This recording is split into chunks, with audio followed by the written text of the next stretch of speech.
नमस्कार, ABP news के खास चुनावी शो कौन बनेगा मुख्यमंत्री के साथ हाजिर हूं मैं रुमाना इस्सार खान। और कौन बनेगा मुख्यमंत्री में आज बात जिन्ना के चुनावी जिन्न की। दरअसल हरदोई में समाजवादी पार्टी की चुनावी रैली में अखिलेश यादव ने मंच से जिन्ना, पटेल, गांधी सबको एक कतार में लाकर खड़ा कर दिया। बस फिर क्या था, बीजेपी ने इस बयान को चुनावी मौका बनाकर समाजवादी पार्टी पर हमला बोल दिया। बीजेपी के मंत्री और नेता अखिलेश यादव से माफी की मांग कर रहे हैं। एआईएमआईएम के मुखिया असदुद्दीन ओवैसी ने अखिलेश यादव को इतिहास पढ़ने की सलाह दी है और वहीं बीएसपी सुप्रीमो मायावती ने जिन्ना विवाद को बीजेपी और समाजवादी पार्टी की मिलीभगत बताया है। तो उत्तर प्रदेश की चुनावी फिजा में फिर से जिन्ना एक्सप्रेस चल पड़ी और इसी पर चर्चा के लिए हमारे साथ खास मेहमानों का पैनल मौजूद है। आपका परिचय जल्दी से कराते हैं। राजनीतिक विश्लेषक शिवम त्यागी हमारे साथ मौजूद हैं। राजनीतिक विश्लेषक सतीश प्रकाश जी इस चर्चा में जुड़ रहे हैं। कुछ ही देर में हमारे साथ समाजवादी पार्टी के प्रवक्ता अनुराग भदौरिया भी होंगे। कांग्रेस प्रवक्ता प्रणव झा को आप देख सकते हैं, वो इस चर्चा में हमारे साथ मौजूद हैं। हम मेहमानों का रुख करें उससे पहले आपको इस पूरे मुद्दे पर एक रिपोर्ट दिखाते हैं। जवाहरलाल नेहरू जिन्ना एक ही संस्था में पढ़ करके बैरिस्टर बन करके आए थे। अत्यंत शर्मनाक है। भारत की जनता विभाजनकारी मानसिकता को कभी स्वीकार नहीं करेगी। श्री अखिलेश यादव जी को अगर श्री अखिलेश अली जिन्ना कहा जाए तो कोई अंतर नहीं होगा।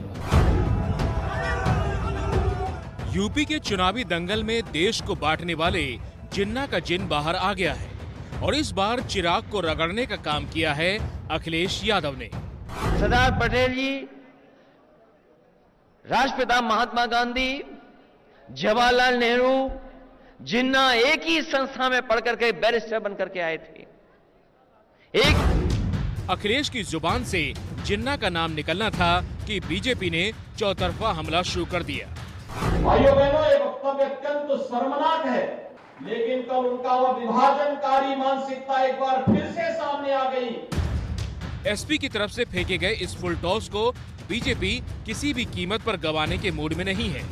श्री अखिलेश यादव जी को अगर श्री अखिलेश अली जिन्ना कहा जाए तो कोई अंतर नहीं होगा। ये समाजवादी पार्टी नहीं, नमाजवादी पार्टी है। बीजेपी ने अखिलेश के खिलाफ मोर्चा खोला तो कांग्रेस जिन्ना की पुरानी फाइल लेकर सामने आ गई। जिन्ना के बारे में अडवाणी जी से जाके पूछिए पहले, जो न सिर्फ जिन्ना के मजार पे हाजिरी देने गए, जिनका कहना था Jinnah he was a great man, secular आदमी था। दूसरों पे उंगली उठाने से पहले अपने गिरबान में झांक कर देखिए। बीजेपी इसे यूपी में 19% आबादी के तुष्टीकरण से जोड़ रही है। यूपी में मुस्लिम आबादी 19% है। देश को बांटने वाले जिन्ना के नाम पर सियासत गर्म हो रही है और जनता के मुद्दों की गूंज धीमी पड़ रही है। तो महत्वपूर्ण यह हो जाता है कि चुनावी अंगने में जब जिन्ना का नाम लिया जाता है तो आखिरकार इससे किसके हित साधे जा रहे हैं, इसी पर चर्चा करने के लिए सीधे रुख करते हैं। खास मेहमानों का पैनल हमारे साथ मौजूद है। शिवम जी, आपको आना चाहिए और बताना चाहिए कि हिंदुस्तान के चुनाव में अगर जिन्ना का नाम आता है तो फायदा किसका? देखिए रोमाना जी, मुझे ये नहीं पता फायदा किसका, लेकिन इतना जरूर है अगर किसी ने कहा है तो फायदा उनका ही जरूर होगा, क्योंकि आप वही बातें कहते हैं जो आपके चुनावी कैंपेन में आपको फायदा देती हैं। कोई ऐसा तो रैली में नहीं कहेगा कि अगर समाजवादी ने कहा है तो बीजेपी को फायदा हो जाए अपने आप में। लेकिन ये दुर्भाग्यपूर्ण है कि हिंदुस्तान की आजादी को आज इतने साल हो गए, लेकिन बावजूद उसके हम जिन्ना को नहीं छोड़ पा रहे हैं। और अगर कोई पार्टी खास तौर पर किसी वर्ग को अपीज करने के लिए जिन्ना का नाम ले रही है और इस देश के जो स्टॉलवर्ड्स रहे हैं, जो बड़े नेता रहे हैं, उनको लेकर अगर इस तरह से एक लेवलाइजेशन किया जा रहा है, ये कहा जा रहा है और एक ही लाइन में सरदार वल्लभ भाई पटेल, जवाहरलाल नेहरू और जिन्ना को रखा जा रहा है, तो ये अपने आप में दुर्भाग्यपूर्ण है। बिल्कुल दुर्भाग्यपूर्ण है। देना भी चाहिए। एक ही कतार में आप कैसे लाकर खड़ा कर सकते हैं सरदार पटेल, महात्मा गांधी, जवाहरलाल नेहरू के साथ जिन्ना एक ही कतार में कैसे लाकर खड़े किए जा सकते हैं? वाकई में बेहद दुर्भाग्यपूर्ण। इंतजार कर रहे हैं हम समाजवादी पार्टी के प्रवक्ता अनुराग भदौरिया को इस चर्चा में जोड़ना है और मुझे ये जानकारी मिल रही है कि अनुराग इस वक्त हमारे साथ मौजूद हैं। तो अनुराग, माफी से शुरुआत करेंगे आप, क्योंकि ये बेहद गलत बयान जो अखिलेश यादव की तरफ से दिया गया। देखिए, भारतीय जनता पार्टी को तो आपको पता है ना, भारतीय जनता पार्टी की आदत है हर चीज को पकड़ के इश्यू बनाना, लेकिन वो असली मुद्दे को इश्यू नहीं बनाएंगे। मैं अभी जिन्ना की बात पे भी आ रहा हूँ, असली मुद्दे पे नहीं बनाएंगे। डीजल पेट्रोल की कीमत है तो सांप सूंघ जाता है, जब देश के गृह मंत्री आते हैं तो एक बार भी नहीं बोलते। महंगाई पे चर्चा ही नहीं करते। उनके बगल में लखीमपुर को जिन्ना की वाला, बात अखिलेश यादव ने की है। जिन्ना के मुद्दे पर चर्चा है, आप कृपया करके मुद्दे पर जवाब दे दीजिए। जिन्ना आपके मुद्दे पे बोलूंगा, बट मुझे 1 मिनट दीजिए, मुझे बोलने तो दीजिए। कैसे आ रहा है? क्योंकि वो उनके बगल में एक देश का गृह राज्य मंत्री जिसपे 302 का 120 का मुकदमा उसके बेटे पे है, उस पर चर्चा ना हो जाए। चर्चा ना हो जाए कि कैसे उत्तर प्रदेश और देश के अंदर में महिलाओं पे अत्याचार बढ़ा है। चर्चा ना हो जाए कि जहरीली शराब पीने से आप माफी नहीं मांगेंगे। चर्चा ना हो जाए। आप जिन्ना के बयान पर माफी नहीं मांगेंगे। 30 सेकंड दीजिए। नहीं, पहले 30 सेकंड दीजिए, उसके बाद आपका जवाब दूंगा। वो यहाँ पे चर्चा ना हो जाए कोविड काल में। माफी मांगेंगे या नहीं मांगेंगे? अरे मेरी चर्चा होने दीजिए। अखिलेश यादव कैसे महात्मा गांधी, सरदार पटेल, जवाहरलाल नेहरू सरीखे महापुरुषों के साथ जिन्ना को लाकर खड़ा कर रहे हैं? आप माफी मांगिए पहले। अरे मुझे बोलने दीजिए पहले। मुझे आपने अगर बोल दीजिए 1 मिनट बोलना है, मैं सेकंड में अपनी बात रखूंगा, उसके बाद आपका जवाब दूंगा। मैं कह रहा हूं यहाँ पे चर्चा ना जो कोविड काल में लोगों की मौतें हुई इसलिए भारतीय जनता पार्टी इसका हल्ला मचाएगी। सवाल ये नहीं है। सवाल ये है कि जब वो बोल रहे थे उन्होंने बोला कि उन्होंने बताया कि एक ही इंस्टीट्यूट में पढ़े हैं, तो क्या गलत है? इतिहास गलत है कि इंस्टीट्यूट में नहीं पढ़े? तो और वो उसकी तारीफ कर रहे हैं वहां पे पटेल साहब की, क्योंकि उनकी मूर्ति का अनावरण हो रहा है। सर, तो आपने पूरी बाइट सुनी है या नहीं सुनी है? आप सुनकर नहीं आए अखिलेश यादव ने क्या बोला है? अखिलेश यादव ने आगे ये भी बोला कि सबने संघर्ष किया। आप नायक बना रहे हैं यहाँ पर। आप उसी कतार में लाकर खड़ा कर रहे हैं जिन्ना को, जिस कतार में महात्मा गांधी, सरदार पटेल, जवाहरलाल नेहरू को खड़ा कर रहे हैं। आप माफी मांगिए पहले। आप माफी मांगिए सर, माफी मांगिए पहले। मैं बोलूं या नहीं बोलूं बता दीजिए, मैं उठ के चला जाऊंगा। ये कोई दादागिरी है क्या? आप मुझे बोलने नहीं देंगी? दादागिरी करने आए क्या टीवी डिबेट पे? अरे आप मुझे बोलने के लिए बुलाया कि दादागिरी करने के लिए आपने बुलाया? ये बता दीजिए मुझे। मैं आपसे ये समझना चाह रही हूँ कि समाजवादी पार्टी को एहसास है उसने कितना बड़ा पाप किया है या नहीं है? तानाशाही है क्या? तानाशाही है क्या? आपने बोलने के लिए बुलाया, मुझसे कह रहे बोलना है नहीं बोलना तो बताओ, बोलना नहीं बोलना तो बताओ। ये क्या तानाशाही है भाई?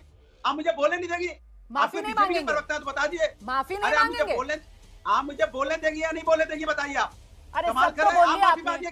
पेट्रोल डीजल से लेकर, महंगाई से लेकर, कोविड से लेकर, केंद्रीय राज्य मंत्री से लेकर सब कुछ तो बोल दिया आपने। आप बुलाती हो बोलने नहीं देती? आप माफी मांगिए कि आप बुलाती हो बोलने नहीं दे रही है? आप माफी मांगिए। चलिए, क्या आपने मुझे बुलाया बोलने नहीं दे रही है? बताइए आप अपनी बात पे अटके हैं सर। कमाल है, आपने मुझे बुलाया बोलने के लिए ना सर, मुझे बोलने नहीं दे रही। कमाल है भाई।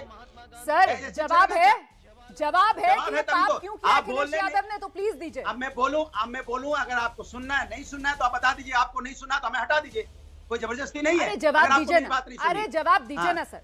तो दे रहा हूं ना। देखिए सवाल ये नहीं है, सवाल ये है कि भारतीय जनता पार्टी खड़े होकर साफ उन्होंने बोला, साफ बोला कि भाई एक ही इंस्टीट्यूट से पढ़े हैं। जब एक ही इंस्टीट्यूट से लोग पढ़े होते हो, फिर देखिए विचारधारा कैसे अलग हो जाती है। उनकी विचारधारा अलग हो गई, इनकी विचारधारा अलग हो गई। यही समझाने की कोशिश है कि हम एक समाज में रहते हैं, इस समाज के अंदर में कोई दूसरे विचारधारा नहीं, मुझे लगता है सुनाना चाहिए दर्शकों को। एक मिनट अनुराग भदौरिया आप सुन लीजिए। अनुराग भदौरिया, आपके लिए मैं अखिलेश यादव का बयान चलवा देती हूँ। मैंने सुना तभी तो। आप सुन लीजिए, आप आराम से सुन लीजिए, ठीक है? फिर आपको इतनी जलेबी यहाँ पर नहीं बनानी पड़ेगी। चलवाइए अखिलेश यादव का बयान, सुनवाइए जरा। अनुराग भदौरिया ने सुना नहीं है बयान। सरदार पटेल जी, राष्ट्रपिता महात्मा गांधी, जवाहरलाल नेहरू, जिन्ना एक ही संस्था में पढ़ करके बैरिस्टर बनकर के आए थे। एक ही जगह पर पढ़ाई लिखाई की उन्होंने, वो बैरिस्टर बने, उन्होंने आजादी दिलाई। उन्हें किसी भी तरीके से अगर किसी का भी संघर्ष करना पड़ा होगा तो वो पीछे नहीं हटे। अब बताइए यहाँ पर कहाँ अलग अलग विचारधारा गिना रहे हैं? वो तो सबकी एक ही विचारधारा बता रहे हैं। वो तो कह रहे हैं सब एक ही जगह से पढ़कर आए, सबने संघर्ष किया और आजादी दिलाई। हल्ला मचाई। आप सुनिए, आप मुझे बोलने दीजिए। उन्होंने क्या बोला कि जवाहरलाल नेहरू, गांधी जी, सरदार पटेल, जिन्ना एक ही इंस्टीट्यूट से पढ़े, बैरिस्टर बने। उसके बाद चूंकि अनावरण किसका हो रहा है? सरदार पटेल की मूर्ति का। संघर्ष किया, लेकिन उसके बाद विचारधारा अलग है। उसके बाद विचारधारा अलग हो गई, वो अलग हम अलग। अब उस शब्दों को तोड़िए मोड़िए कि नहीं उन्होंने विचारधारा का जिक्र ही नहीं किया, अलग विचारधारा की बात ही नहीं की। यहाँ पर कौन तोड़ मरोड़ रहा है ये व्यूअर समझ रहा होगा। ये बताइए, मैं आपकी मुश्किल समझ रही हूँ अनुराग भदौरिया। आपकी दिक्कत मेरा दर्शक भी समझ पा रहा है किस तरीके से आपने अपना रोज वाला रिकॉर्ड प्ले किया, बावजूद उसके आप मुद्दे को डिरेल नहीं कर पा रहे हैं और आप समझ नहीं पा रहे हैं कि अब कैसे डिफेंड करें। लेकिन मुझे लगता है जरा सा सतीश प्रकाश जी के पास चलते हैं। मैं अभी डीजल पेट्रोल की बात करूंगा तो आप कहेंगे आप महंगाई की बात क्यों कर रहे हो? मैंने अभी नहीं, मैंने लखीमपुर की बात की तो आप समाजवादी पार्टी की बात क्यों कर रहे हो? ये सेल्फ गोल हो गया है समाजवादी पार्टी की तरफ से। सतीश प्रकाश, मैं तो इसको सेल्फ गोल कह रही हूँ, लेकिन बीएसपी की तरफ से तो कहा जा रहा है कि साहब समझे रहे हो? समझी साजिश के तहत ये तो फिक्स्ड मैच है जो बीजेपी और समाजवादी पार्टी खेल रही है। ऐसा बीएसपी क्यों कह रही है, जबकि मैंने तो फिर भी सेल्फ गोल कहा। तो यूपी चुनाव से पहले जिन्ना के जिन की एंट्री हो गई है सियासत में, इसी पर चर्चा कर रहे हैं। हम सीधे रुख करते हैं सतीश प्रकाश जी, आपसे समझना चाहती हूं कि ये अखिलेश यादव ने सेल्फ गोल किया है या फिर जानबूझकर जिन्ना के जिन की एंट्री कराई है? नहीं, देखिए रोमाना जी, पिछले 6 महीने में अखिलेश जी का कहीं ना कहीं बीजेपी के साथ एक गेम चल रहा है। कोई भी इंस्टीट्यूशन से 2 अलग अलग विचारों के लोग पनप सकते हैं। लोहिया जी जिस जेल में रहे, उस जेल में आज बहुत सारे बलात्कारी भी बंद हैं, तो लोहिया जी की तुलना बलात्कारियों से आप नहीं कर सकते ना। देखिए, उत्तर प्रदेश में पॉलिटिकल पोलराइजेशन किया जा रहा है, और जिसको बाकायदा बीजेपी और सपा दोनों मिल बांट करके कर रहे हैं। आज का पॉलिटिकल पोलराइजेशन कल का जो आपका धार्मिक पोलराइजेशन में बदल जाएगा। पिछले 6 महीने में अखिलेश जी जानबूझ करके कहीं ना कहीं बीजेपी की चाल में फंस रहे हैं। जब हम और बहुजन समाज पार्टी और उत्तर प्रदेश में तमाम लोग बीजेपी को कोरोना काल में कोरोना की कमियों को लेकर के, वैक्सीन की कमी को लेकर के चर्चा कराना चाह रहे थे, तभी अखिलेश जी ने कहीं ना कहीं बीजेपी के बचाव में कि मैं बीजेपी की वैक्सीन नहीं लगाऊंगा, और बीजेपी ने उसको मुद्दा बनाया। जब तालिबान को लेकर के चर्चा हुई और पूरी बीजेपी वहां गिरती नजर आई, तो तमाम सपा लोगों ने तालिबान के पक्ष में जिस तरह की बयानबाजी की। देखिए रोमाना जी, आप जो बात कर रहे हैं, मैं जरा एक रिएक्शन, यहाँ पर कांग्रेस के प्रवक्ता प्रणब झा भी हमारे साथ मौजूद हैं, जरा एक रिएक्शन उनका भी लेते हैं, उसके बाद इस चर्चा को आगे बढ़ाएंगे। आइए प्रणब जी। धन्यवाद रोमाना जी, मैं धैर्यपूर्वक सुन रहा था अपने दोनों वक्ताओं को। लगभग 17 मिनट हो चुके हैं डिबेट के। देखिए, मैं सबसे पहले ये कहता कि अगर भाजपा जिन्ना की तारीफ करती तो मुझे आश्चर्य नहीं होता, क्योंकि हिंदू महासभा के साथ मुस्लिम लीग को मिलकर के और वो देश का विभाजन चाहते थे, इसमें कोई जो है दो राय नहीं है, ऐतिहासिक तथ्य है। परंतु अखिलेश जी का इस तरह से ये बयान देना और गांधी, नेहरू, पटेल के साथ जिन्ना को उसी पंक्ति में खड़ा कर देना, ये बहुत ही दुर्भाग्यपूर्ण है और आश्चर्यजनक है। और खास करके जो बात हमारे मित्र भदौरिया जी कह रहे थे कि तमाम मुद्दे हैं राज्यों में जी, उत्तर प्रदेश में चुनाव होने हैं, देश में कई राज्यों में चुनाव होने हैं, इन मुद्दों के बावजूद अगर उन्होंने बात की, और वो भी उस दिन जिस दिन इंदिरा गांधी की शहादत है और सरदार वल्लभ भाई पटेल की जो जयंती है और उनकी मूर्ति के अनावरण के अवसर पर वो ऐसी बात कहते हैं, तो ये और भी आश्चर्यजनक है। आपने वही प्रश्न पूछ लिया, तो क्या वो मदद करने की कोशिश कर रहे हैं? दरअसल बात यह है रोमाना जी, और ये दर्शकों को समझना होगा कि जो विपक्ष की भूमि है उत्तर प्रदेश की, उस पर कांग्रेस का अचानक कब्जा हो गया है। रोज जो मुद्दे, जिस तरह से पिछले कुछ दिनों से प्रियंका जी सड़कों पर लड़ रही हैं, वो 40% महिलाओं को आरक्षण देने की बात हो, वो बच्चियों को स्कूटी मोबाइल देने की बात हो, 20 लाख नौकरियां देने की बात हो, किसानों को कर्जा माफी की बात हो, आंगनबाड़ी और आशा बहनों को 10,000 रुपए मान देने की बात हो। कह रहे हैं कि विपक्ष की जो जमीन है उस पर कांग्रेस का कब्जा हो रहा है, इससे बौखला गई है समाजवादी पार्टी। और सतीश प्रकाश जी भी ये कह रहे हैं कि समाजवादी पार्टी की तरफ से जानबूझकर इन चुनाव में जिन्ना के जिनको बाहर निकाला गया है, इसी मुद्दे पर चर्चा आगे बढ़ाएंगे। तो आखिर उत्तर प्रदेश के चुनाव से पहले जिन्ना का जिन यूपी की सियासत में क्यों है, इसी मुद्दे पर हम चर्चा कर रहे हैं। सीधे रुख करते हैं, अनुराग भदौरिया समाजवादी पार्टी के नेता हमारे साथ मौजूद हैं। अनुराग जी, उत्तर प्रदेश की चुनावी रैली में देश के आजादी के नायकों के साथ जिन्ना का नाम, मंशा क्या है अखिलेश? देखिए, मैंने क्या बोला, भारतीय जनता पार्टी को जो असली मुद्दे उस पर बात नहीं करनी है। उनको पता है क्या बोला है, वो भी जानते हैं कि एक ही इंस्टीट्यूट में पढ़ने के बाद लोगों की विचारधाराएं अलग अलग होती हैं, वो जानते हैं ये बोला है। लेकिन चूंकि उनको इस पे बात करनी ही नहीं है ना, आप देखिए चारों तरफ एक ही बात पे सारों, अभी तक जब आपने देखा होगा डीजल पेट्रोल की महंगाई। सर, मैं आपसे एक सवाल का जवाब चाहती हूँ। अभी आपने प्रणब झा को सुना, प्रणब झा कह रहे थे कि साहब ये जिन्ना का जो बयान दिया है अखिलेश यादव ने, ये दरअसल कांग्रेस क्योंकि विपक्ष की जमीन खींच रही है, इसका असर है। ओवैसी साहब को लग रहा है कि ये ओवैसी फैक्टर के काट के तौर पर लेकर आई है समाजवादी पार्टी।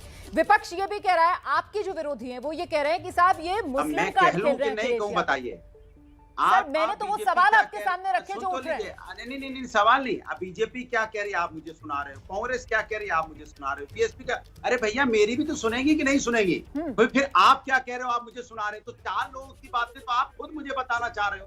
मेरी बात आप कहाँ सुनना चाह रहे बताओ। एक तरफ आप हो गए, सबको लेके आप एक एजेंडा लेके बैठ गई। मुझे बोलने दीजिए ना, मैंने सुना उन्होंने क्या बोला था, ऐसा तो है नहीं कि मैंने नहीं सुना। सर, मैं ये सवाल बार बार इसलिए पूछ रही हूँ क्योंकि जिन्ना की बात तो खुद अखिलेश यादव ने की है ना, जिन्ना की बात तो खुद अखिलेश यादव ने कराई है। मैंने पूरा बयान भी आपको सुना दिया, अब आप उस बयान को अगर समझने के लिए तैयार नहीं है तो मैं क्या कर सकती हूँ? दिक्कत है कि नहीं, मैं रखने को तैयार हूँ, आप अपना बात चलानी है। आप चाह रहे हो कि आप जो आपके मन में वो बात मैं बोलूँ, जो बीजेपी सुनना चाहती है वो बात में बोलूं। तो बीजेपी का तो धंधा यही है कि मुद्दे को डाइवर्ट करना। मैंने कब बोला? नहीं, इनसे अगर सवाल पूछा जाए कि आडवाणी जी गए तो वहां पे फूलमाला चढ़ाने, तो आडवाणी जी को आपने देश से निकाला क्या? नहीं, यहाँ पे मैं पूछना चाहता हूँ, प्रधानमंत्री गए थे वहां बिरयानी खाने, फिर क्या हुआ था? लेकिन हम उन बातों में नहीं जाना चाहते क्योंकि समय वेस्ट होगा। सुन लीजिए, मैं समय वेस्ट होगा क्योंकि मैं चाहता हूं कि असली मुद्दों पे बात हो जाए। क्योंकि बीजेपी असली मुद्दों पे चर्चा नहीं करने चाह रही है, फूलमाला चढ़ाएंगे, चर्चा नहीं करेंगे। हम अगर डिवीजन की बात करना चाहेंगे कि नहीं हमने जो बोल रहा हूँ, बट हमसे एक्सप्लेनेशन मांगने आपने क्यों बोला? अरे साफ बात उन्होंने बोला कि इंस्टीट्यूट से पढ़ के आए, लेकिन विचारधाराएं अलग अलग हो जाती है। पटेल साहब ने देश की आजादी में उनका योगदान है। लेकिन आप गलत बयान कर रहे हैं, ऐसा बोला ही नहीं। आपको सुनाया तब भी आप नहीं समझ पा रहे, लेकिन विचारधारा अलग अलग हो जाती है। सब नहीं बोला अनुराग भदौरिया, ये सफेद झूठ मत बोलिए आप चैनल पर बैठकर। एक मिनट, शिवम त्यागी आए, उससे पहले प्रणब झा कुछ जोड़ना चाह रहे हैं, फिर शिवम मैं आपके पास ही आ रही हूँ, जल्दी से आइए। आप मुझे बोलने नहीं दे रही, प्रणब झा बोलिए, मुझे क्यों बुलाया बता दीजिए। रोमाना जी बुलाया क्यों बताइए? दूसरों की बात सुनने के लिए बुलाया, मैं चला जाता हूँ डिबेट से। नहीं, मैं बोलना चाहता हूँ, अनुराग जी वो क्या बोल रहे हैं, आपको चिंता है, बीजेपी क्या बोल रही है, चिंता मैं बोलना चाहता हूँ, आप चाहती है तो आप हटा दीजिए डिबेट से। नहीं, आपने डिबेट इसलिए बुलाया ना कि नहीं, मैं अनुराग भदौरिया बैठे रहिए, मैं अपनी बात सुनाती रहूंगी, मैं एजेंडा चलाती रहूंगी, मैं बीजेपी की बाबाई लूट लूंगी, आप बैठे रहिए डिबेट पे। चलिए, हो गया आपका, हो गया। अब आवाज थोड़ी कम करा रही हूँ मैं, ठीक है? और बयान जरा दोबारा से सुनिए आप आराम से। अलग विचारधारा की कोई बात नहीं की है अखिलेश यादव ने। भाई आराम से हल्की कीजिए थोड़ी आवाज अनुराग भदौरिया की, ताकि प्रणब झा अपनी बात रख सकें। आइए प्रणब जी। रोमाना जी, मेरा ये कहना था, आपको अनुराग जी से ये पूछना चाहिए कि क्या जरूरत थी उस मौके पर जिन्ना का नाम उद्धृत करने का। अनुराग जी से ये पूछा जाना चाहिए कि आप मौका किसने दिया भाजपा को। आज अगर ये बात उठ रही है, उत्तर प्रदेश के लोगों को, उत्तर प्रदेश के लोगों के मुद्दों के बजाय जिन्ना का नाम उद्धृत करने की आवश्यकता क्यों थी? नहीं सर, ठीक है, वही सवाल हम पूछ रहे हैं बार बार, हम यही तो पूछ रहे हैं, यही बात नहीं कर रहे हैं। ये जो मौका जिसका आप जिक्र कर रहे हैं, आप महंगाई की बात नहीं कर रहे हैं, भुनाने में बीजेपी आगे नजर आ रही है।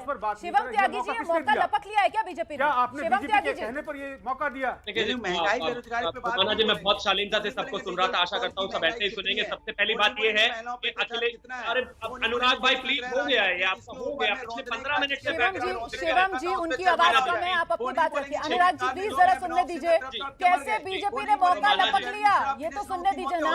आइए शिवम त्यागी। रोमाना जी, अखिलेश यादव भारतीय जनता पार्टी के राष्ट्रीय अध्यक्ष नहीं है। अखिलेश यादव के आसपास के जो लोग हैं, जो उनका स्टाफ है, वो भारतीय जनता पार्टी से रिलेटेड नहीं है। अखिलेश यादव क्या बोलते हैं उसकी स्क्रिप्ट भारतीय जनता पार्टी नहीं लिखती। अब अगर ये रैलियों में आकर ये बोलेंगे तो हम क्या करेंगे? ये लगातार बोले जा रहे हैं। शिवम जी, ये सवाल मैंने इसलिए पूछा है सर, और मैं इसलिए कह रही हूँ कि मौका लपक लिया। बात तो जिन्ना की हो रही थी, ये अचानक से तुष्टीकरण की राजनीति बीजेपी कहाँ से ले आती है? बात तो जिन्ना की हो रही थी सर। ये नमाजवादी पार्टी, आप समाजवादी पार्टी को क्यों कहते हैं सर? आप पूरे धर्म को कटघरे में कैसा खड़ा कर देते हैं? आप कैसे हिंदू मुस्लिम का विभाजन करने लगते हैं समाजवादी पार्टी की जगह नमाजवादी पार्टी कहकर? जी मैं बता देता हूँ, आप मुझे एक चीज बताइए, इनको तालिबानी लगते हैं, तालिबान के लिए स्वतंत्रता सेनानी इनके सांसदों को लगते हैं, ये इन्हीं के बयान है ना। इस देश में तालिबानी किसको पसंद थे? इस देश में अगर जिन्ना को लेकर इस तरह की बात करते हैं तो यही करते हैं ना। हमने नहीं कहा था इनको कि आप इस तरह के बयान दे दीजिए, और किसी ने नहीं कहा। सर मैं सवाल आपसे ये पूछ रही हूँ कि तालिबानी कहिए आप, विभाजनकारी सोच कहिए आप, लेकिन आप इस देश के हिंदू, इस देश के अंदर जो मुसलमान है उसको आप कैसे जिन्ना के साथ जोड़ सकते हैं? आप देश के मुसलमान को जिन्ना के साथ कैसे जोड़ रहे हैं? रोमाना जी, आप समाजवादी पार्टी को विभाजनकारी पार्टी बोलिए, आप समाजवादी पार्टी क्यों बोल रहे हैं सर उसको? बिल्कुल नहीं जोड़ा है। मैं फिर से यही कहना चाहता हूं, मैं कहता हूं कि इस देश का मुस्लिम भी इस बात से इत्तेफाक नहीं रखता, लेकिन ये इनकी गंदी राजनीति और गंदी सोच है जो बार बार इस बात को दर्शाती है कि जिन्ना का नाम लेकर भी वहां मुस्लिम तुष्टीकरण कर सकते हैं। मैं नहीं मानता, मेरी पार्टी नहीं मानती है इस बात को। सर आप ही की पार्टी तो आरोप लगा रही है, केशव प्रसाद मौर्य डिप्टी सीएम है सर, संवैधानिक शपथ उन्होंने ली हुई है और वो नमाजवादी पार्टी कह रहे हैं। बीजेपी के नेता जो है, सरकार के मंत्री जो है, वो इसको तुष्टीकरण से जोड़ रहे हैं। आपको क्या लगता है सर, इस देश का मुसलमान क्या जिन्ना के साथ है? ऐसी सोच बिल्कुल नहीं है रोमाना जी, बिल्कुल नहीं है रोमाना जी, क्यों लगा रहे हैं आप? देश के मुसलमान को निशाने पर क्यों ले रहे हैं? अपनी सियासत साधने के लिए सीधे हमला कीजिए अखिलेश यादव पर। भारतीय जनता पार्टी क्यों ले रहे हैं? भारतीय जनता पार्टी के किसी नेता ने ये कहा हो कि इस देश का मुस्लिम अखिलेश यादव के बयान से इत्तेफाक रखता है तो मुझे बयान बता दीजिए। उन्होंने कहा कि ये मुस्लिम तुष्टीकरण का काम लगातार करे जा रहे हैं। अनुराग जी चुप हो जाइए, बैकग्राउंड म्यूजिक नहीं चाहिए। भारतीय जनता पार्टी लगातार कहती है कि ये किसी भी तरह से, चाहे वो तालिबान का मसला हो, चाहे वो पाकिस्तान का मसला हो, चाहे वो जिना का मसला हो, हर तरीके से मुस्लिम तुष्टीकरण करने की और 19% को इम्पैक्ट करने की कोशिश करते हैं, जो कि नहीं होने वाली है। अनुराग भाई, आप तो एक तो बोलते इतना तथ्य लेकर आते नहीं, अपने खुद के राष्ट्रीय अध्यक्ष का बयान आपको पता नहीं होता, लगातार आगे नॉनस्टॉप बोल रहे होते हैं। अरे बुलेट ट्रेन जब चलेगी एक डब्बा आपका भी लगा दिया जाएगा। चलिए, बहुत बहुत शुक्रिया, बहुत बहुत शुक्रिया आप सभी का इस चर्चा में मेरे साथ शामिल होने के लिए। चलते चलते एक लास्ट कमेंट, सतीश प्रकाश जी जल्दी से आइए, अपनी बात रखिए। देखिए रोमाना जी, भारतीय मुसलमानों ने जिन्ना को देश की आजादी के सामने ही रिजेक्ट कर दिया। बिल्कुल। और जिन्ना, सुनिए, देखिए, जिन्ना एक ऐसी वाम है जो कट्टरवाद की खुजली मिटाती भी है और कट्टरवाद की खुजली बढ़ाती भी है। जब अडवाणी जी पाकिस्तान गए जिन्ना की मजार के ऊपर फातिया पढ़ने, वो कट्टरवाद को खत्म करने गए थे, अपनी छवि को, और यही बीजेपी रोज तमाम कट्टरवाद को बढ़ावा देने के लिए सावरकर से पहले, जिन्ना से पहले सावरकर ने टू नेशन थ्योरी दी, ऐसी बातों को बनाने के लिए। देखिए, भारतीय राजनीति का दुर्भाग्य है, भारतीय इतिहास का दुर्भाग्य है कि यहाँ जिन्ना के ऊपर चर्चा करोगे, सावरकर के ऊपर चर्चा करोगे, उन लोगों के ऊपर चर्चा नहीं करेंगे। अरे जिन्ना इस देश की आजादी, इसीलिए कौन बनेगा मुख्यमंत्री जैसा शो एबीपी न्यूज लेकर आता है सर, ताकि जो जनता के मुद्दे हैं उनको हम आगे रख सकें और जो जनता को भ्रमित करने वाले, नेताओं को फायदा पहुंचाने वाले मुद्दे हैं उनको भी हम बेनकाब कर सकें, बेपर्दा कर सकें। और अब इस वक्त की बड़ी खबर जानिए आप। लखीमपुर कांड के बाद जो सियासी घमासान जारी है, उसी के बीच अखिलेश यादव की तरफ से हर महीने की 3 तारीख को लखीमपुर किसान स्मृति दिवस मनाने की अपील की गई है। 3 नवंबर को किसान स्मृति दिवस के मौके पर दीप जलाने को कहा गया है। बता दें आपको, 3 अक्टूबर की वो तारीख थी जब लखीमपुर में हिंसा हुई थी, जिसमें किसान और बीजेपी कार्यकर्ता समेत 8 लोगों की मौत हो गई थी। और अब इस वक्त की बड़ी खबर जानिए आप। एनसीबी अधिकारी समीर वानखेड़े दिल्ली एनसीबी दफ्तर से बाहर निकले हैं। बाहर मीडिया का जमाव रहा, मीडिया ने बहुत कोशिश की, लेकिन समीर वानखेड़े ने किसी भी सवाल का जवाब नहीं दिया है। दिल्ली एनसीबी दफ्तर से बाहर निकले समीर वानखेड़े 5 घंटे तक एनसीबी दफ्तर में थे और जानकारी मिल रही है सूत्रों के हवाले से कि सवाल जवाब समीर वानखेड़े से हो रहे थे। लेकिन एनसीबी दफ्तर से जब समीर वानखेड़े बाहर निकले तो उन्होंने मीडिया के किसी सवाल का जवाब नहीं दिया है।